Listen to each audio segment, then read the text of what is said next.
Hello, I'm Vinzer Flinn, and welcome to the Book of Flynn. And with me is someone who not 30 minutes ago tried to howl at the moon and ended up mooing at it, and then tried to put an N on the end to seem as if she had said moon. It's Reigna Flynn. Hi. Thank you for that introduction.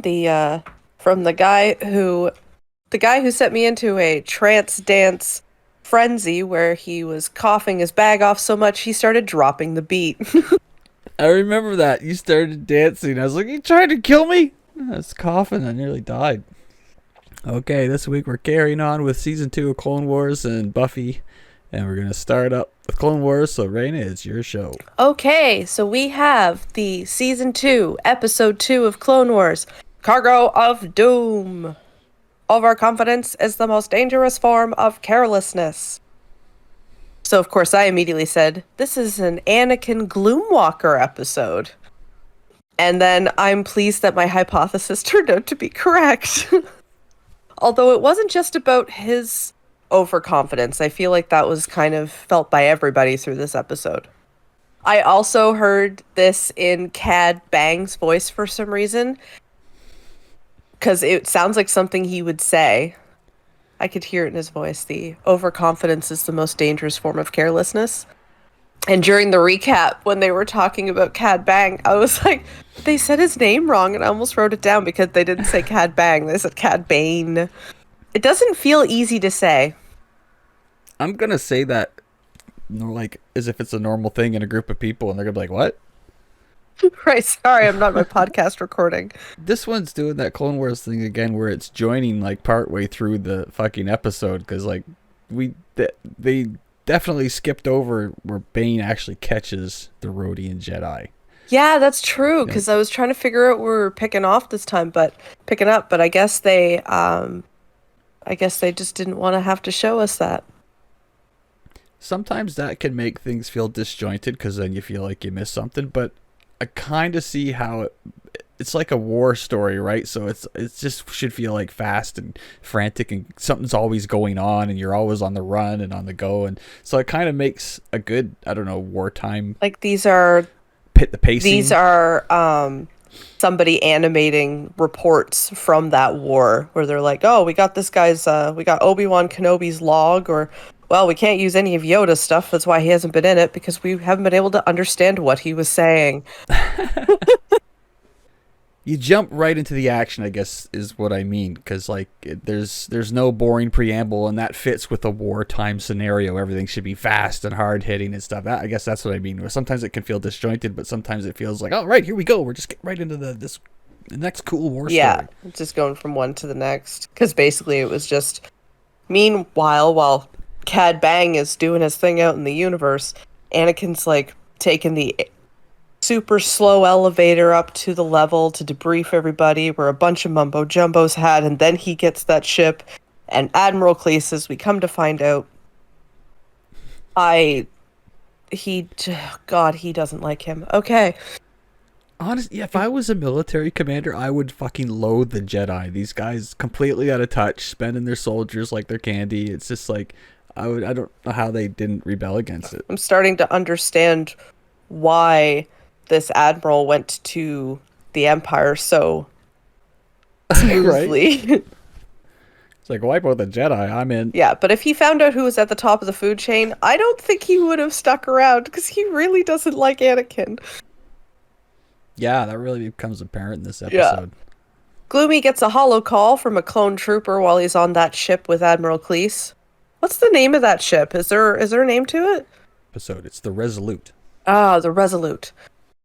So Gloomy gets a holo call while he's on the Resolute, and it's from a clone trooper that's on the planet's surface, because they're nearby a planet, and lets him know that Cad Bang has the holocron and RuPaul, but not where he went with them. It's Master Ropal, but all I heard was RuPaul. Ropar. Oh, yeah. Okay. Yeah. So meanwhile, on the worst challenge in RuPaul Drag's Race history, torture! They're on the ship, and Cad Bang is just... They have him hooked up, and it's the creepiest bingo droid ever. Comes up, and he's trying to do, like, the intimidating voice. It's very strange. Yeah, you didn't sell it. And what is XC33? Is that like Star Wars truth serum or something? I didn't know if that came up or if that was just like spice or if it was just one of those one-off things. Do you know what the wiki entry for XC33 Oh is? gosh. XC33 was a type of substance. Oh, thanks for clearing that up, Wikipedia. They're injected him with canola oil or fucking vinegar? Like, Liquid spice. They notice the ship from one of the ships from the fleet is making a break for it. So the Resolute intercepts it and damages the hyperdrive to prevent them from leaving. Annie wants to board the ship without anything to board with. And as they're all in the hangar, Admiral comes down to gloat and offer help, but it's just... why is he off the bridge? Right? To come down to gloat. Like, I don't...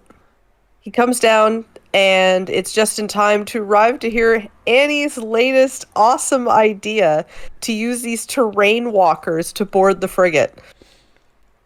He had no plan until he made it up on the spot. He looked over and he saw the walkers. Maybe he thought of it earlier, but it seemed to me he just like, all right, someone asked me what the plan is. What is it? And he just said, oh, those look good. Yeah. And everybody's like, oh, genius, absolute. And Cleese is just like, and then he doesn't even activate them. I don't know if he has to activate them manually or if he can activate them from the bridge, but he didn't do anything. He just left. It's like he came down to the hangar knowing he was going to be annoyed. Then he got annoyed. Then he left annoyed. Right? Cad Bang is so desperate to get RuPaul to name him the next drag race superstar that he accidentally kills him. This is dark, man. This is supposed to be like a kid show, and they just tortured a guy to death. Yeah. Yeah, he's just like, turn it up. Are you a medical droid? And the bingo droid's like, well, no. And he's just like, then shut up. Like, oh my goodness. Yeah. I'm pretty sure that bingo droid was the only logical thing in that room right now. You were so desperate. So he quickly comes up with a plan B. And I just want to point out that there are a lot of good Harry and Marv moments in this episode. And those are my names for the bingo droids that stand out. What are they called? Are they like B-22s or something like that? I don't know. B1 battle droids. That's why I called them bingo droids. B1. Got it. Yep. Cad goes into a holo call with Gunroy, who is, surprise, surprise, the financial backer of this mission. Yay. I really hate this guy. He's like my least favorite thing in the entire Star Wars universe. Everything around him is boring, but thankfully this episode wasn't. Cad Bang says that his benefactor, is it Sidious? Is that his benefactor? Okay. Will compensate him for his puny fleet. And I immediately disliked that comment because I was like, if it's so puny, then why didn't you just use your own? Oh, you don't have one? Okay, well then shut up. Because it's kind of like people who don't own cars or they don't have, anything at the time, and then someone gives them something and they're like, no, actually, I don't, or they just like complain about it the entire time while they're like hitching a ride. You could walk.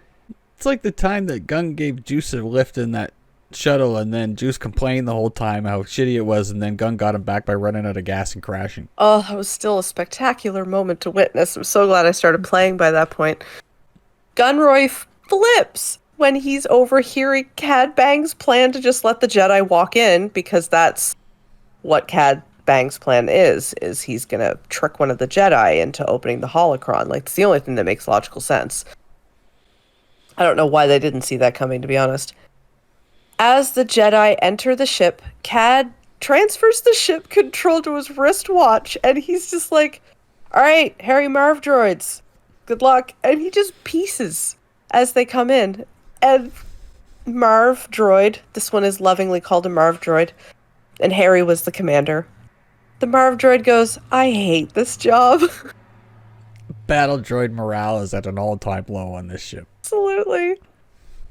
The Jedi enter immediately after Cad Bang leaves, and they have commanded the bridge within 7 seconds. He's the commander. I guess I am now. These droids are killing me. Anything's better than that weird monkey middle management droid. Oh, that thing creeps me out. Yeah, I hate those things. Oh. Gloomy gets R2 to look for any signs of RuPaul and orders the troopers to destroy all the escape pods that can lock Cad in. Meanwhile, the ship just starts to explode, and Admiral Cleese, whose name, honestly, I still can't remember, I don't even know if it's worth it at this point, beeps in to tell Gloomwalker the good news. Don't go to the aft engine, because, it's blown up, and the rest of the ship is following closely behind. He's like, I'd get off. He's like, please, just get out. Just get out. Because I guess, to him, they're really just doing a fool's errand just for the Jedi right now. This is just to recover Jedi stuff. This isn't even anything to do, really, with the Republic. Well, yeah, this is Jedi business. Honestly, I saw the kids' names, the Force-sensitive kids' names on the holocron. So, yeah, this would be more Jedi business than Republic business. Honestly, they're lucky they diverted a Star Destroyer from the war effort to fucking chase this thing. I mean, if this had been a movie, this would be like they would have sent two guys like Qui-Gon and Obi-Wan to find that holocron, But I bet Anakin, because he's so arrogant in this episode, is just like, I'll take my Star Destroyer and go get it. And right. Probably why Admiral Cleese, Yularen, is fucking just so pissy in this episode, and rightfully so. Yep. Cad Bang is waiting for them in the hangar to intercept while he tries to separate the Jedi. And Ahsoka finds RuPaul and tells Gloomy that they might not have enough time to get to the holocron and to get out before the ship explodes. And Gloomy's like, it'll be fine. He's super cavalier about the clones' lives and the spending of them in this episode again. Yep. I just want to take a moment to note that the silly bubble-headed helmet spacesuit Anakin and Ahsoka were wearing, the spacesuit Ahsoka's wearing, like, they're basically just wearing their clothes and a helmet, so it looks a little silly, but Ahsoka's wearing a better outfit than the tank top. It's like a completely covering thing that I just found is too stupidly skin tight, but I was like, okay, this is at least a little better than the tank top they've had this teenager running around in. I actually have a big note about that towards the end. I'll read it when I get to it. Right. Ahsoka was trying to find RuPaul and tells Gloomy that they might not have enough time to get to the holocron. They end up falling into the trap that Cad Bang has let out for them, and Cad goes and turns off the gravity, which, honestly, it made for a very cool fighting scene. You never see that in Star Wars, the loss of gravity. It's almost never used. And it was nice to see that the clone troopers did have zero-G training, because Rex is like, you've been trained for this. Yeah, and I don't understand how right before the gravity went off, all of the clone troopers are stationary, and yet still all of the bingo droids missed. So then they go into no gravity, and it doesn't really seem to affect the Jedi's fighting style all that much. Not a bit. If anything, it made them get around more easily. Yeah. Anakin was killing it. Yeah. A few clone troopers bit it, but not too bad. And Ahsoka orders R2 to turn the gravity back on. And just as he's about to grab it, R2 gets the grav back on. And I'm like, oh. He knew what he was doing. Right? Meanwhile, a genius trooper is firing off a machine blaster at some missiles and almost blows them all up. That's just worth noting, because that comes into play in about a minute. So one of them's kind of just dropped on the ground at this point. Anakin Gloomwalker gets distracted by saving a clone trooper, and Ahsoka's like, I got this, and falls perfectly into the trap by separating the Jedi, which Gloomy seemed to be onto, which I thought was really weird, because usually he would have absolutely no problem with anyone going off by themselves and going to do anything without consulting the other person first, because that's kind of his MO. Ahsoka running off on Anakin like that was a taste of his own medicine. 100%. Right? I just was like, if it isn't the consequences of your own actions. How do you like it? Right? I enjoyed the moment that one of the bingo droids tripped over the head of another droid and then activated the missile on the ground that I mentioned a moment ago and blew them all up. We cut to Cad Bang and Ahsoka squaring off in a hallway. And she is the one that is super overconfident in this moment and end up getting stunned. And this is where I had the note earlier. I really enjoyed the red suit that Ahsoka is sporting in this episode. It's a very cool shade of red, and it makes her look like a badass. It really does. It's a lot better than the tank top and skirt that she usually fights in. And then I had to ask myself, am I talking about Ahsoka or Buffy right now?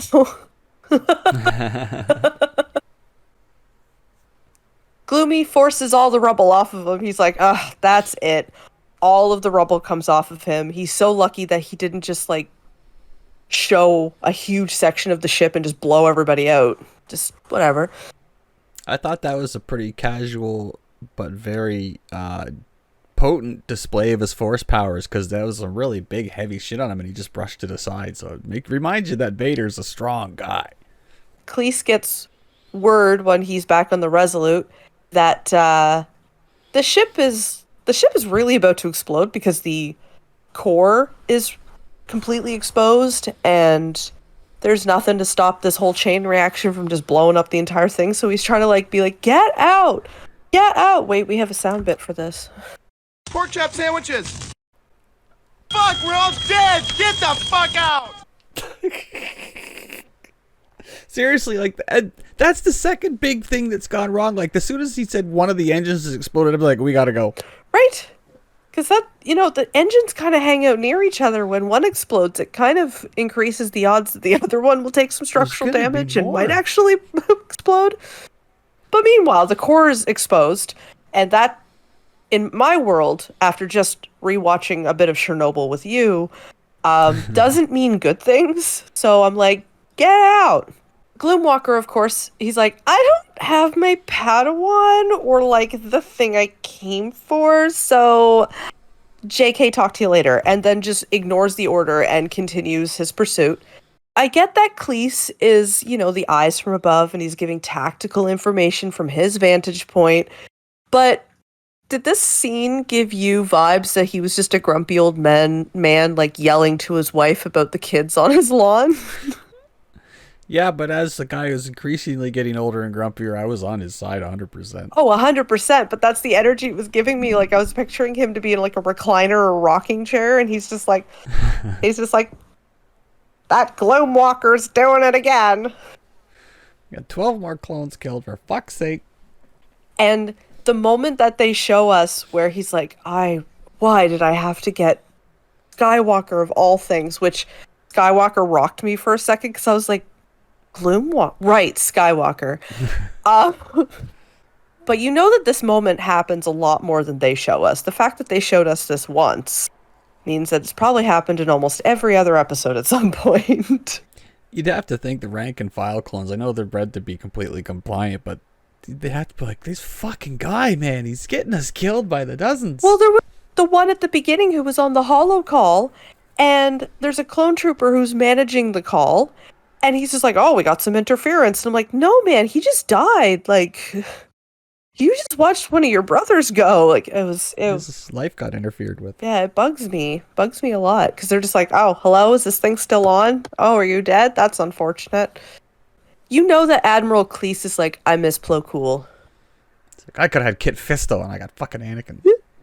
Fisho and Fisto. We cut to Cad Bang with Ahsoka, and he pulls some beading from her head. What is that? What? That is a Togruta thing. It's like a hunter's. It's like the teeth she wears. Okay. It's a traditional thing from her homeworld, or so I've been told. Okay, does he just snap it or play with it, or does he actually pull it off? I didn't notice actually if he took that or not. I don't know if Cad was a trophy guy, but it was too fast. I couldn't tell, but man, he does not like Jedi because he has weapons and restraints specifically for them. I don't know if it's just because it's a bounty hunter thing and that's a smart thing to have, or if he really seems to take pleasure in torturing Jedi. The Venn diagram, overlapping diagram of bounty hunter and actual Mandalorian tools is almost a circle. Gloomy makes it through the door after the most hilarious play-by-play through the comms via one of the bingo droids. We're 3-on-1. It won't matter. Oh man, they got Defeatist programming running through the wall. Sir, there's a Jedi here and he's looking really unhappy. Gloomy gets into the room and Cad Bang's like, I'm going to throw her out the airlock if you don't open the holocron.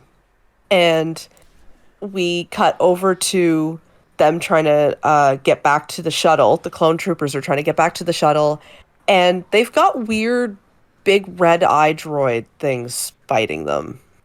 Oh, those would, I think, be like separatist battle droids. Yeah, there's some of them are really weird looking with globy heads and spidery legs and shit. So this has led me to a new headcanon. Where if he's not multiverse, it might be the same guy.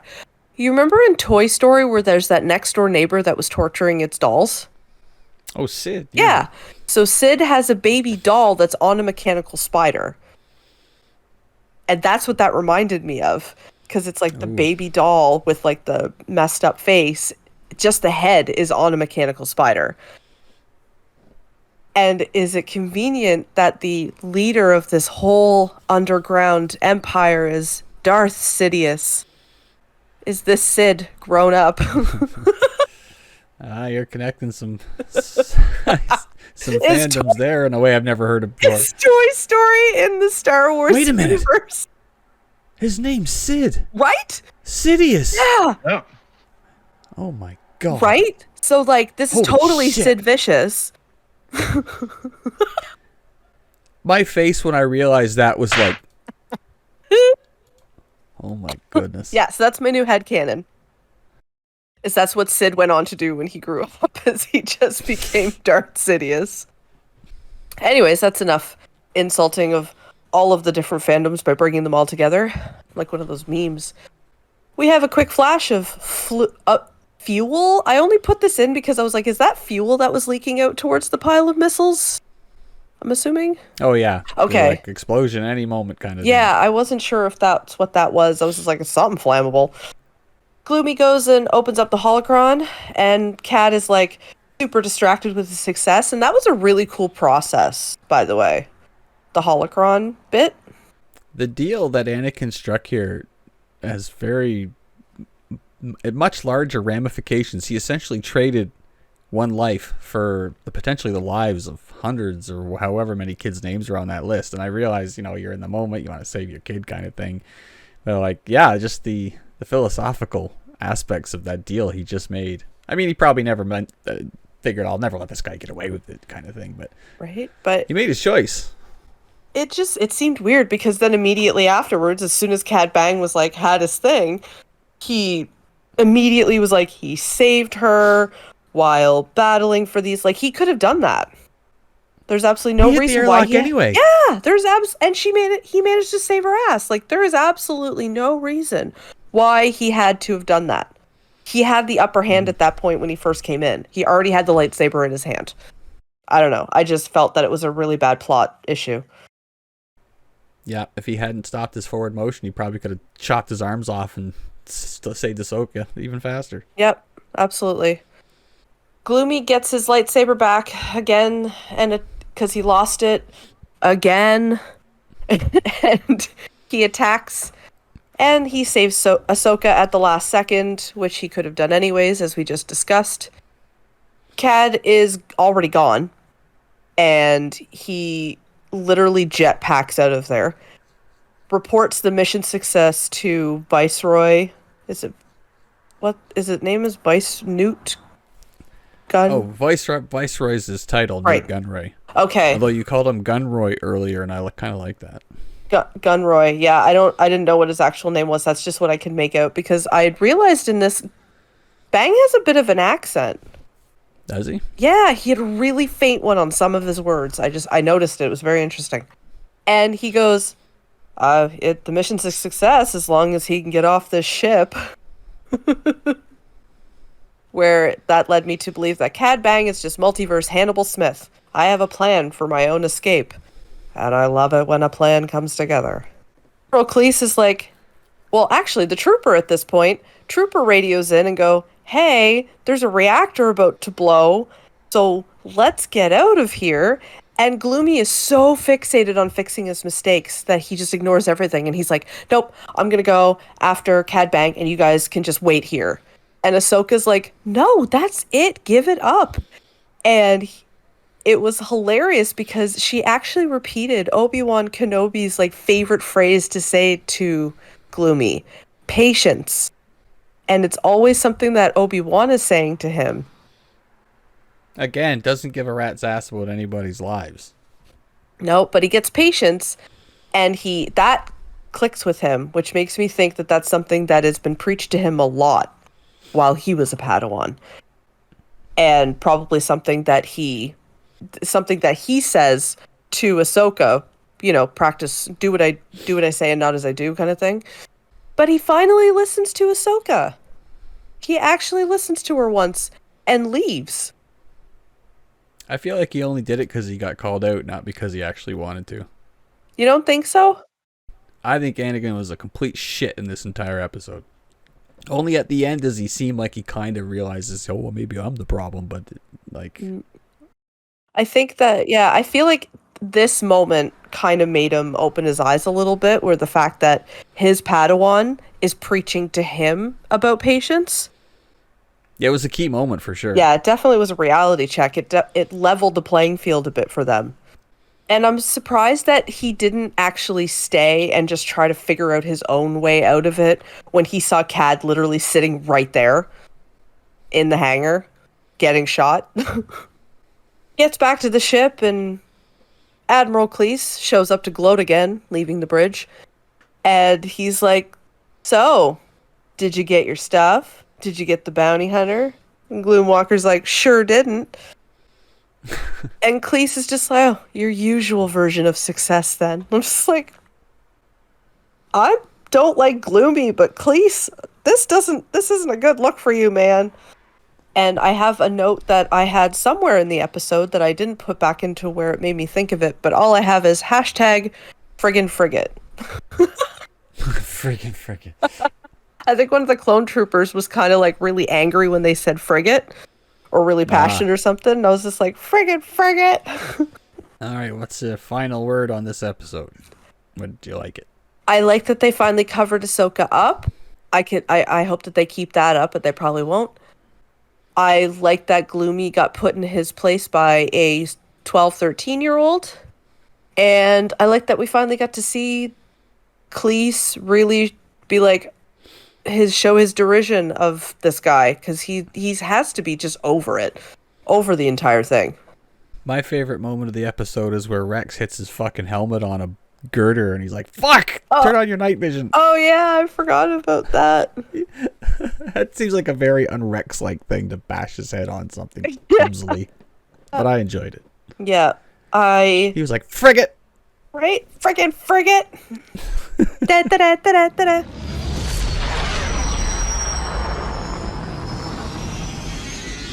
All right, let's move on to Buffy. Buffy, Season 2, Episode 2, Some Assembly Required. And as I started this episode, I forgot about the title of the show. Otherwise, I would have gotten to the idea that this is going to be sort of a Frankensteinish story a lot quicker, because it takes me a while to get to it in the show. Yeah, they like to bury the lead with the actual plot itself, but they give a lot away with the titles. I noticed that they got Giles doing the opening voice intro now, which is still a little campy, but miles better than the previous one. With the lisp, because it's Joss. Can't even say his own name. And I can make fun of him because he's a tool. Oops. So we're in the graveyard. Buffy's hanging around, waiting for a vampire to rise, when apparently putting off her trig homework to do it. Angel just sidles up with nary a stomp or a yodel to announce himself. Nary a stomp or yodel. Angel describes Buffy's dancing with Xander in the last episode as a loose term. What do you say? Making it? Mating might be more accurate, or something like that. Made it with something like that. Yeah, it was. I don't know. I'm not really a fan of this episode because the B plot is gross, and as we come to find out, the A plot is also gross. Like, it was just isn't a really strong episode. This one probably ages one of the worst. I have some issues. Yeah. Buffy admits she did it to make Angel jealous. She says, I didn't come here to fight, but then the vampire attacks. She goes, oh, right, I did.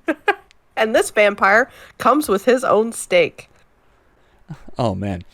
I like how he messes up Angel's good looks with the shovel right to the face. And I'm like, where was that shovel last week when they were digging up the Master's bones? There's just a shovel lying around there. Right? Right? They're burning their hands in consecrated ground. There's apparently shovels lying around everywhere in this graveyard. Yeah. So the shovel gets used as a stake. The vampire gets dusted. Their angsty discussion picks right up where it left off. I'm like, so what are you saying? Yeah. Does that mean I'm just a kid too? Yeah, it does. Let's talk about this age gap for a second. He's what, 241, I think he said? Yep. She's 17? Yeah. 16? 17. Add that to the issue pile of things going on in this fucking episode. Oh, right. I mean, I get it because I'm dating somebody who is more my senior than most of my peers, but I dated like 7 years my senior and it didn't work out. That person wasn't mature enough, so I had to go older. So on some level I get this for Buffy. You can't be telling people I was born in the Dark Ages. We're gonna get busted. Babe, that's why I didn't say an age. I heard you had Jesus' beeper number. Jesus had a beeper? I missed him by about 500 years. I was in a band called Jesus Had a Beeper. Jeez. It's a good one. Me. Buffy says it takes more than that to get rid of me, and then she falls into an open grave. Yeah, great Slayer senses again. Yep. So someone didn't rise from this grave, someone was dragged from it.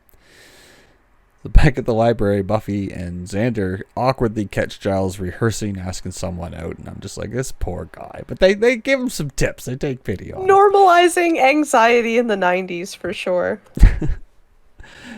Buffy says, speak English, not whatever they speak in England. I knew you'd comment on that. So good.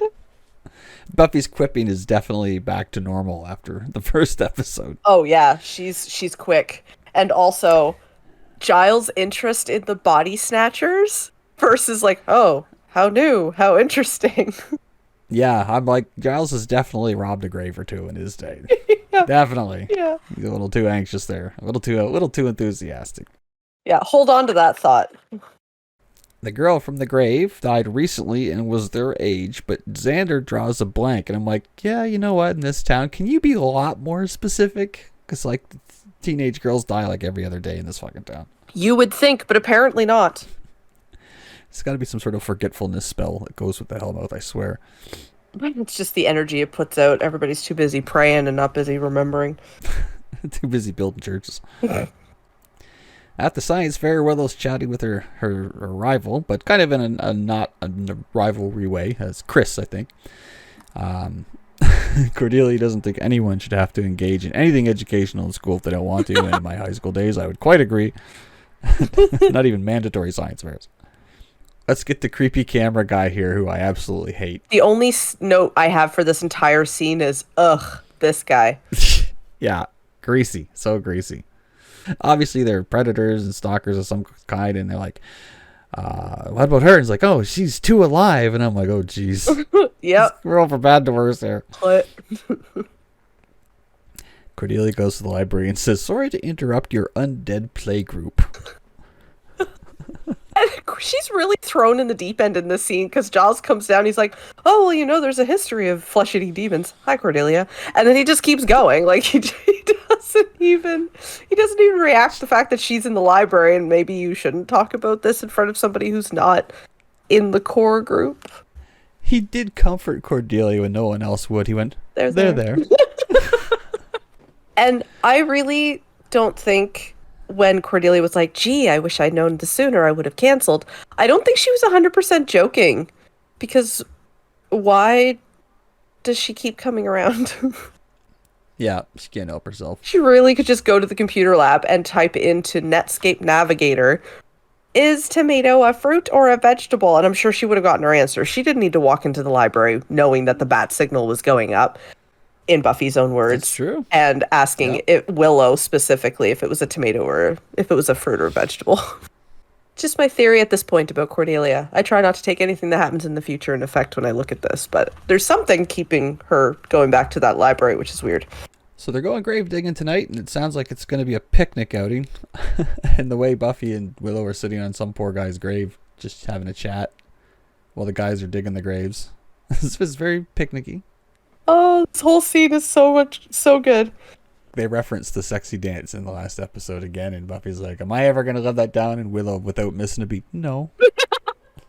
Because, I mean, that also hurt her while trying to make Angel jealous, because she knows how Willow feels about Xander. Like, there was a dick move all around.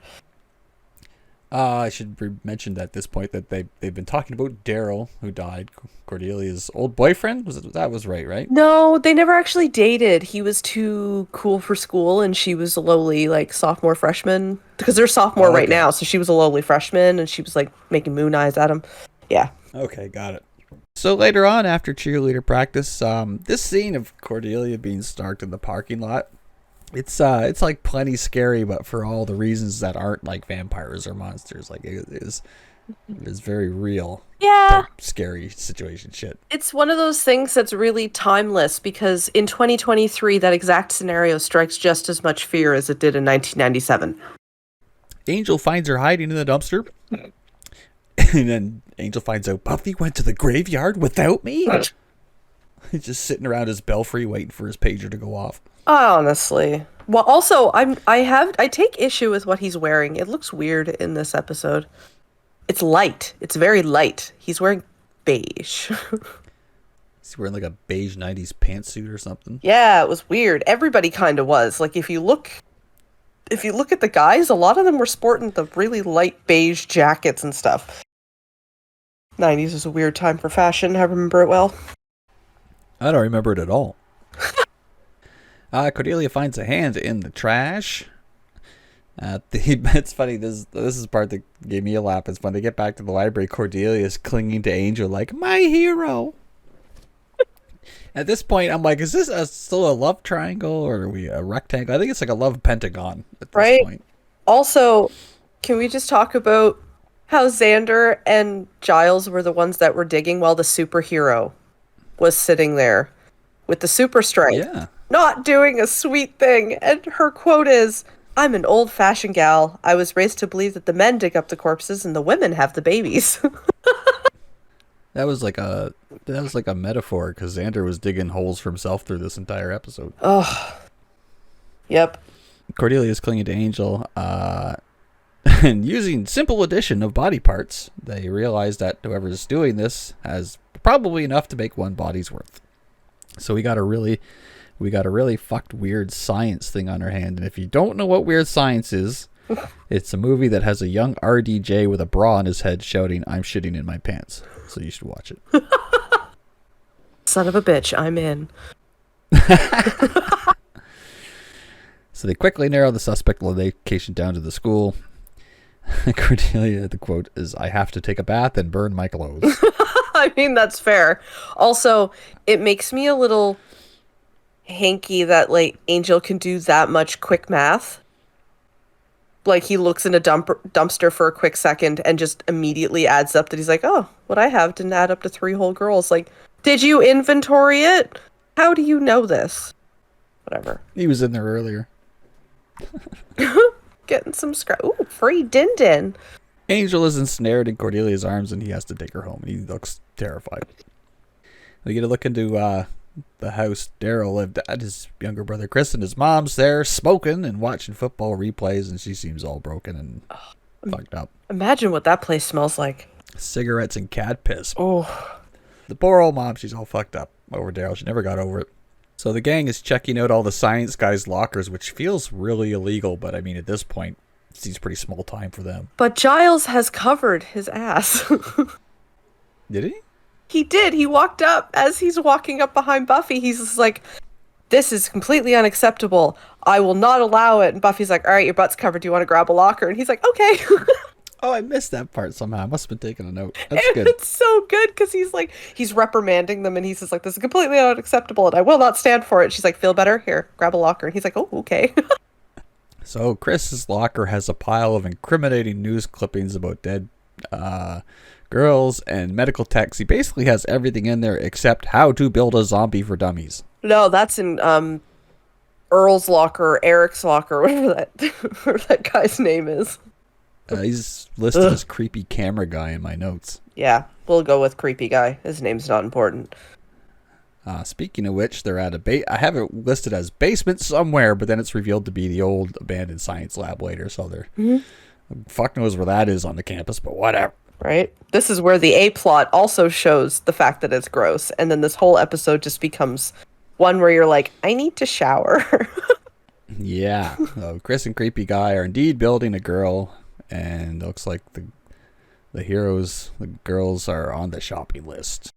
At school, Giles has this big moment to ask out the girl. And she says, Ms. Calendar is my father. I'm like, okay. Jenny Calendar, I idolized her. She was super confident and super smooth, and I always wanted to be that person seeing her in this scene. But let's be honest, to this day, I'm Giles in this scene. I really am like, hey. That's how she got me, folks. Yeah, it's kind of true. Everyone knows we got together due to a massive conspiracy of Mandalorians. True. It was great. Right, so Giles does not get past the word indecorous, and she ends up asking him out to the football game. So he's like, ooh, yes, please. At the lab, the hardest part of suspending disbelief in this episode is imagining any high school student had the focus to finish a project as complicated as this. To dig up the graves, to figure out how to put them together and reanimate them. I mean... Well, Willow says it all. She goes, if he actually accomplished this, then my science project is definitely coming in second this year. And also, Giles has weird priorities in this episode. Like, he seems more interested in, like, the crime rather than who's doing it. Like, he's like, ooh, body dismembering and body snatching. And this time, he's supposed to be looking out to see if Chris and Eric showed up to school. He's just looking out from his calendar. He's, like, not thinking about this at all. He's like, nope, gotta get that date. Who's Chris and Eric? Right, body snatching. That was cool. Giles, you're leaning in a little far there in a bad way. You're a little too interested. Not in the right things. So the creepy guys, they have to attach a head in order to make this project work. It turns out Daryl is quote unquote alive. A Frankenstein. So this is a Bride of Frankenstein story, really. So unsurprisingly, or I don't know, maybe surprisingly, he chooses Cordelia's head anyway. I'm confused as to why he has this much stitching. He died like rock climbing. Why does he have this much stitching? It's not like they pieced him together from 3 other guys. Must have rode his face the whole way down. Must have. Yeah, I have a question here. Yeah. I'm not really sure what creepy camera guy Eric's stake in all of this is. Like, did I miss his motivation? I understand why Chris, as misguided as he is doing this for his brother, but like, what's camera guy's stake in this? He might think that he might be able to get a shot at the hot girl. Because they never fully explain that. I'm wondering if, like, is this a character we're going to see again or something? No, like, it's not. I'm not even going to ruin that spoiler for you. We never see this. We never see any of these guys again. So he's just fucking gross, and he'll just... Okay. He's a very one-dimensional, I'm here for the D. So Buffy visits the mom, so she snoops around, and she finds the photos and the plans, and undead Daryl creeps up behind her. Yep. And then she just jumps out the window. The two creeps kidnap Cordelia again. A whole other level of scary. The human level. Mm-hmm. Yep. But Buffy runs in and kicks camera guy right in the fucking face, and it's the most satisfying thing I've seen all day. Yeah, absolute chef's kiss. That swift kick made it into my notes as well. That should have killed him. Right? If anything, his face should have been bloody. Yeah, and later he's completely fine. Like, he doesn't even look fucked up or anything. He should have, like, 2 big black eyes. Yeah, there's a lot of continuity issues in the show. 'Cause, like, the picture that Buffy found, Eric didn't cut her hair like that.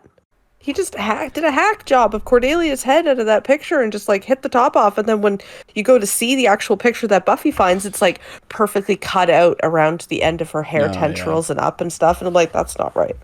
After being saved, Cordelia's priority is to get to the cheerleader pyramid because, priorities. She's the apex. Buffy confronts Chris. Buffy realizes Daryl is alive. I think I had a sequence there. Anyway. Creepy camera guy is still offering to help the very upset undead Daryl, which is what I keep referring to him in my notes. They gotta get a girl head. A sentence I did not think I'd be saying in a podcast. And Buffy and Chris are one step behind them as they go to look for head. Yeah, how far does he live from the house? Because I feel like he's across the street at this point. Yep, moving at the speed of plot. Yep. And when he's flipping out in the basement, seriously, the mom hears none of that. Well, this was my confusion because it seems like he's in the basement there, but then they're at the science lab later. Like the locations were very confusing to me. But yeah, that's my first thought too. Is like this guy's trashing fucking all the preserves in the basement, and the mother's fucking so fucked up she doesn't hear that. And those preserves are like 2-3 years old because she hasn't made a single fucking preserve since she's preserved herself into that chair. And also, he's smashing preserves, which is slightly ironic because he himself is a preserve. I'm just gonna face palm myself here. We got a little bit of pickled Daryl up in here. Oh, Pickled Daryl. I paused it and I said, I swear to God, if I see undead Daryl run 95 yards and get a touchdown, I'm off this project. good news. Unpaused. Yeah, thank God. Spoilers. Giles looks like he bought out the entire snack cart for his date. But it is a date, as Jenny Calendar confirms. Yeah, that's his father. That's her father, so. But he spends like 5 minutes of their date blasting American football. Yeah. I mean, he has a point, but... Putting on 40 pounds of protective gear just to play rugby. Essentially. Okay, Xander and Willow report in to say creepy camera guy had a porn collection so prodigious it scared even Xander. Which, shut up, Xander. Ew. And then they continue to third wheel Giles' date. They know this is a date, too. Like, oh. I would have put my foot on that bench and went, seats taken. Fuck off, Xander. Yeah, I would have just been like, get out.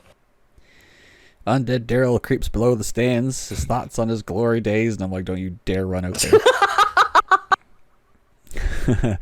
He's stalking Cordelia, and he manages to grab her, apparently with nobody seeing. And honestly, the crowd wasn't building up to a moment to cheer like that while she screamed. It was like they were waiting for, like, the show to pick back up, like the next period or whatever to start, because it was just kind of like regular crowd mumbo jumbo, and then but suddenly there's a touchdown, but there was no like excited cheer leading up to that. Anyways, it just bugged me. Yeah, you'd think the biggest cheers would be when the cheerleaders are on the field, right? Maybe a streaker ran onto the field. Maybe that was creepy camera guy's job. I'll run out there naked and get all their attention on me, and then you grab the girl. That might have worked. Oh my gosh, that's what Eric was doing. They bundle Cordelia off to the old science lab, but not the basement. And she promises not to scream, but one look at her future boyfriend and screams her fucking head off.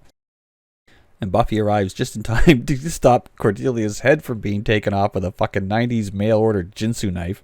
Eric, gross, because he's like, when you wake up, you'll have the body of a 17-year-old. She already does. She's 17. You're not helping her in any way. That line made no sense to me. And also, just for real life, Charisma Carpenter is 28 at this point, so well done, Charisma. The creepy gamer guy throws the Ginzu knife at Buffy. She catches it, and he has to be scared as shit of Buffy at this point. Like, he's already been kicked in the fucking face by her. Now she just catches a knife on him midair. I'd be like, that's it. I'm out. And that blade, that interaction actually harkens back to a scene from the movie because Merrick threw the knife at her head in the exact same fashion to get her attention. That's an iconic scene, actually, yeah. Yep, I love it. So during the fight, an open gas can gets knocked over, and I'm like, good, we know how this is going to wrap up. This is gonna be nice and tidy. This is Admiral Cleese with the ship all over again. Guys, We're gonna get rid of this zombie motherfucker and the old science lab in one fell swoop. This is gonna be great. the mayor's excited because they just saved him a lot of like demolition money. It's like shit. We can rezone that into condos or maybe another church or a graveyard. Only 43. Might as well make it an even 44. During the fight, which was a pretty good physical fight again, pretty good choreography and all that hit very hard. But Undead Daryl throws a compressed air canister or something and it just goes right into the fire. And I'm like, oh, This is just like the last Clone War episode. All the ammo was ready to blow up. Yeah, Xander was very cool in this moment. Just this one though. I had another take on Xander in this scene. I said, my note says, Xander manages to find a way to save Cordelia while still getting in a cheap dry hump by riding her and the hospital gurney out of the door. Also accurate. It makes way more sense with the next scene than him just being cool in this moment. So Undead Daryl actually gets the upper hand and he's got Buffy cold, but his brother stops him. But yeah, he effectively defeated Buffy there for a second. Yep.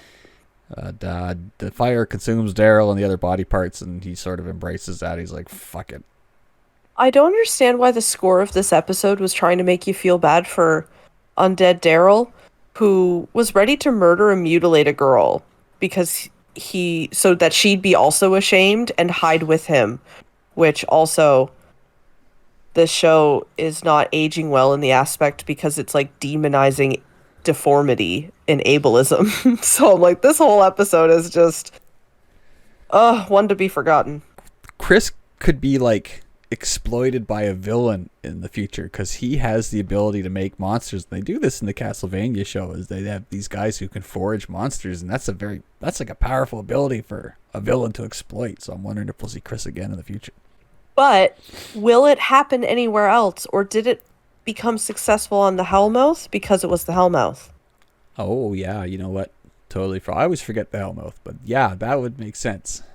But I mean, he had to take it part of the way, and the Hellmouth magic would do the rest. But the kids obviously got some scientific know-how here. Yeah, and let's be honest, this wasn't going to work without him, so Eric was just going to, like, murder Cordelia for no reason, because there's no way that he was not anesthetizing her, didn't sanitize the area, had a giant blade instead of a scalpel to start doing detailed work to split everything properly. Like, there was just, as a science major and somebody who did forensics, this whole thing really bugged me. They're like, yeah, we're just going to chop her head off, and it's like an amputation. It's just going to work. And we're like, oh, really? That's how it works, right? That's how spinal columns work. Yeah, for sure. Comes off like a Lego, and you just swap it over. All right, calm down, Doctor Strange. In the aftermath, Cordelia comes up and tries to give Xander a very heartfelt thank you, and he's rude AF to her. Like, it seemed very... It felt like it was intentional, but for no reason. So I was like, oh, fuck yourself, Xander, because no one else is going to. Right? Why are you single, Xander? Maybe you should look at that. A 90s douchebag. Angel shows up, says he saw the fire, I guess, from his belfry. We finished the episode where we started, back in the fucking graveyard. One of probably 28 in the city, I don't know. But they said it's almost morning. So, what time was that football game, and how long did it take for all of this to happen? Just walk around for 8 hours in the night? I don't know. The continuity timing in this episode is not something that I can ever really get a handle on, to be honest. Let's not think about it. Buffy and Angel get all sappy with each other, and the last shot was a gravestone that says, "Rest in peace, Daryl Epps." And I'm like, well, rest in pieces. So the summing up, I did like the episode, except for, well, actually, I didn't like the episode. I liked the heroes in the episode. I liked the interactions between them. I liked the Giles stuff. I liked the fights and stuff. But I hated all the villains, and I hated the scary stalkery themes. Like, yeah. I mean, I don't want to give the episode a thumbs down because there was stuff I liked, but there are themes in this that are just so fucking putrid to me that it was just hard to watch in some bits. The only thing that saved this episode for me was the Giles and Calendar plot. That was it. That was the only thing. Everything else, throw it out, start again. I would give this one a thumbs down. I'm not a big fan. I'll give it 1 steak out of 5. Oh, where'd creepy guy? He fucking ran off. Did he just get away? No, I think that he got knocked out and they dragged him out. Because I do remember keeping track of him to be like, wait, did he escape? But you did pass right over one of my favorite scenes, and I feel like I know why. Oh, did I? What was it? It was when Xander and Willow were in their own chem lab, and Willow is trying to do research on why they wouldn't have kept the head, and Xander is just pelting her with head puns. Oh, yeah. No wonder I blanked it out. I don't even fucking physically remember that. It's like, Yeah. for the love of God, will somebody please scratch my nose? You were throwing puns out earlier, so I must have shut down that part of my brain. Yeah, because, driving by and you see a sign and it says guitar jam, and I just casually say to my mother, I wonder what that tastes like, and she immediately replies with, it's probably a little stringy. Good night, everybody.